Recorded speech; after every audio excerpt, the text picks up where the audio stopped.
resign. You need to resign. Period.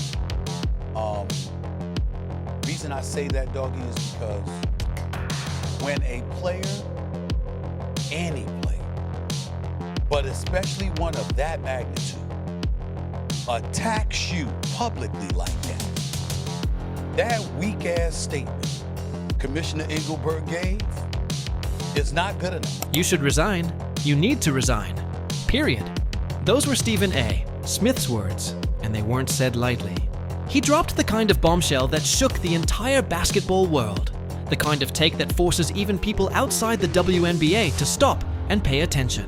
Because let's be clear, when a player, especially a player of Napheesa Collier's magnitude, to Cathy Engelbert's office, I said, you are welcome to come on my show today to explain, because I want to know how the hell somebody said something like that about you as the commissioner. Doggy, come on, man. I mean, whether it was David Stern or Adam Silver or Roger Goodell or Paul Tagliabue or Pete Rose, could you imagine a commissioner being called out like that directly? calls out the commissioner of a professional league directly, the last thing that commissioner can afford to do is hide behind weak PR talk. And yet that's exactly what Cathy Engelbert did. Instead of denying, instead of defending her integrity, instead of standing tall as the face of the WNBA, she issued the limpest of limp statements. Good morning, gentlemen. I think it's important to note who Napheesa Collier is, right? We're talking about a runner-up to the MVP multiple times in her career. We're talking about one of the more measured players in the league, is not someone who flies off the handle emotionally. When she sat down, that was a written statement.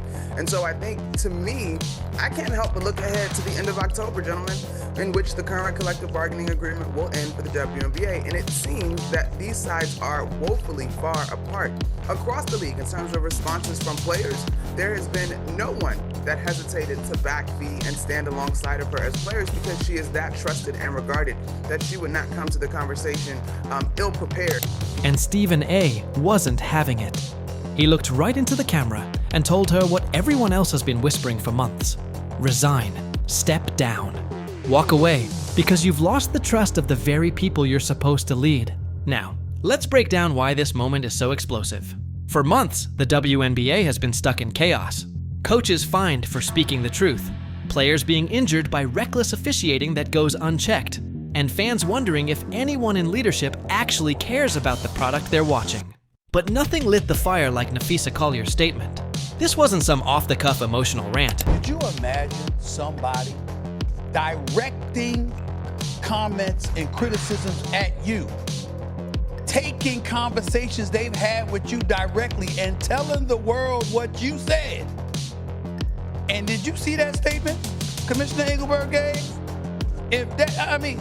She basically provided no defense of herself. I don't have the statement right directly in front of me, y'all. Mischaracterization. A mischaracterization. Disheartened. I'm disheartened that the mischaracterization. What? This wasn't a tweet deleted 5 minutes later. Collier sat down with a prepared, written statement and calmly dismantled Engelbert's credibility piece by piece. Remember who we're talking about here. Napheesa Collier isn't just another player. She's a multiple-time MVP runner-up, one of the most respected voices in the league, and vice president of the Players Union. She doesn't speak unless it matters. She doesn't play games with her reputation. So when she stepped to the microphone and accused the commissioner of telling her that only losers complain about officiating, just saying, her words were piercing. That was an attack against your leadership. It was an attack against your integrity. It was an attack against your character. And that Caitlin Clark should be grateful to the WNBA because without it, she wouldn't be making money. That wasn't just a critique. That was a calculated strike at the very foundation of Engelbert's leadership. Think about the absurdity of those alleged comments. Caitlin Clark had Nike and Gatorade before she even left Iowa. She was selling out arenas in college. She's not famous because of the WNBA. The WNBA is surviving right now because of her. And yet Engelbert, the commissioner of the league, supposedly told players she should be grateful. That's not leadership. That's delusion. And when Collier laid those receipts bare, how did Engelbert respond? With a one-sentence statement saying she was disheartened by the mischaracterization. That's not a denial. That's corporate speak for, yeah, I probably said it, but I'm hoping this blows over.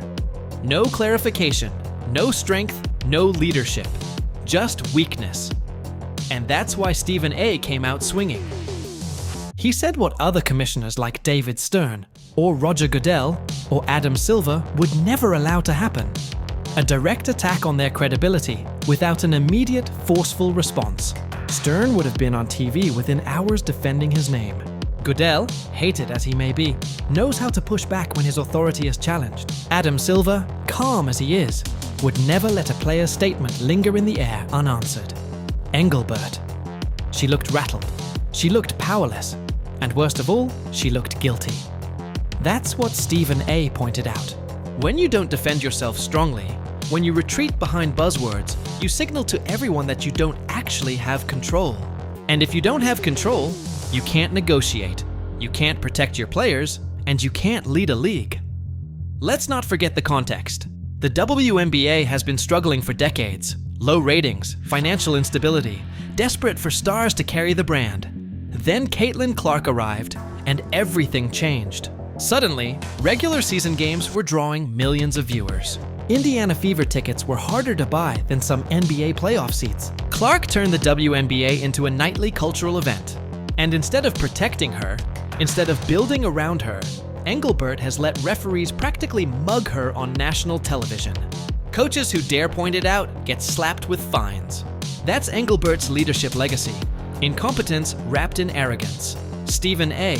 put words to what fans and players have been saying all season. The refereeing is inconsistent.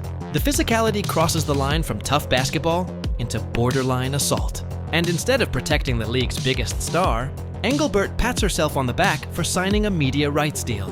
But let's be honest, was that deal about her leadership? Or was it about Caitlin Clark's meteoric rise and the NBA's influence?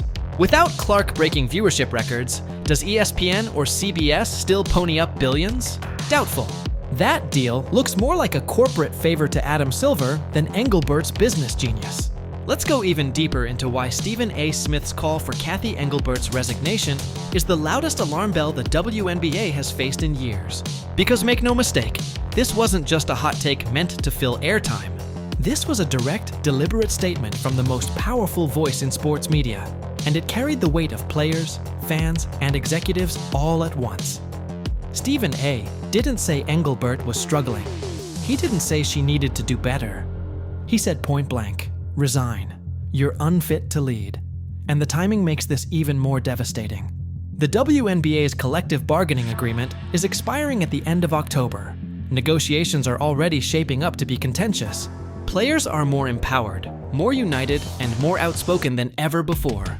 And now, thanks to Nafisa Collier's written statement, they've drawn a clear line in the sand. Engelbert cannot be the one representing the league in those talks. Trust is broken. Respect is gone. If she sits at that table, the players will treat her as an enemy, not a partner. And that's a death sentence for any commissioner. Remember, Collier didn't just make vague criticisms. She used precise language. She accused Engelbert of telling players that only losers complain about officiating. She said Engelbert dismissed Caitlin Clark's value by claiming she wouldn't be making money without the WNBA. Those are not small accusations. Those are the kinds of statements that cut at the heart of leadership. And Engelbert's response? One word: mischaracterization. That was her defense. No denial, no explanation, no passion. Just corporate jargon. That silence, that weakness, screams louder than anything Collier could have said. Because if those words weren't true, Engelbert should have been on every network within an hour denying them flat out. Instead, she looked like someone caught in a lie, hoping the storm would pass. That's not leadership, that's cowardice. Stephen A. pointed out something critical. Leadership in sports isn't just about making deals or balancing budgets. It's about relationships. It's about showing the players, the fans, and the media that you understand the game, that you understand the stakes, and that you're willing to fight for the product. Engelbert hasn't done any of that. And it shows. Players no longer trust her. Coaches no longer believe in her. fans no longer respect her. And without those three groups, what power does a commissioner actually have? None. Let's put this into perspective. Think about David Stern, the late NBA commissioner. People hated him. Players fought him. But no one ever doubted he was in control. He owned every room he walked into. Adam Silver, his successor, may be calm and mild-mannered, but when crisis hits, he acts decisively. Roger Goodell has been booed for years, yet when he's attacked, he knows how to push back and maintain authority. Engelbert, she's exposed. She looks weak. And weakness at the top is the fastest way to kill a league. And here's the part nobody wants to say out loud. If Cathy Engelbert stays, Caitlin Clark's future in the WNBA is in jeopardy. Don't scoff at that. Think about it. Clark has options. Overseas leagues pay real money. Unrivaled is expanding and wants stars. NIL money changed everything. Players don't need the WNBA to be household names anymore. If Clark feels the league doesn't value or protect her, why should she stay? She doesn't owe the WNBA anything. In fact, the WNBA owes her everything. And if she bolts, the league may never recover. That's why Stephen A's call for Engelbert's resignation was so powerful. He wasn't just voicing his opinion. He was channeling the fears of fans, the frustrations of players, and the concerns of sponsors. Because perception is everything in sports. It doesn't matter if Engelbert thinks she's doing a good job. If the public and the players think she's the problem, then she is the problem. And right now, that perception is reality. Let's review her failures.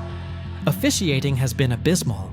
Players say it, coaches say it, fans scream it, and Engelbert dismisses it with a smug comment about losers complaining about refs. Imagine Adam Silver saying that to LeBron James. Imagine Roger Goodell saying it to Patrick Mahomes. They'd be roasted alive. Yet Engelbert thought she could say it in the WNBA and walk away unscathed. Wrong. Then there's her treatment of Caitlin Clark, the crown jewel of the league. Instead of protecting her from dangerous play, Engelbert has allowed refs to let her be shoved, hacked, and fouled with no consequence. And when coaches speak out, they get fined. That's the ultimate insult. Your biggest star, the one carrying your ratings, is being assaulted on national TV, and you punish anyone who points it out. That's negligence bordering on sabotage. And finally, there's Engelbert's view of player value. B. Timid, tepid statement. Oh, she looks guilty as hell. And then I'm looking at it and I'm saying, did you really say that? Did you really say that Caitlin Clark should thank her heavenly stars, that she wouldn't be worth anything if she wasn't playing in the WNBA? Did you really say? See, all of these things that Nafisha Collier brought up, I'm sitting back going like this. Girl, you got my ears perked. I'm like, I'm listening because she got very, very specific. And for her to come, the commissioner to come back with that, you can't have her at the negotiating table talking to players. Basically, Nafisha Collier said she's in the way of our growth and our development as a league, not just on the player side, but on the league side. She's not good for basketball.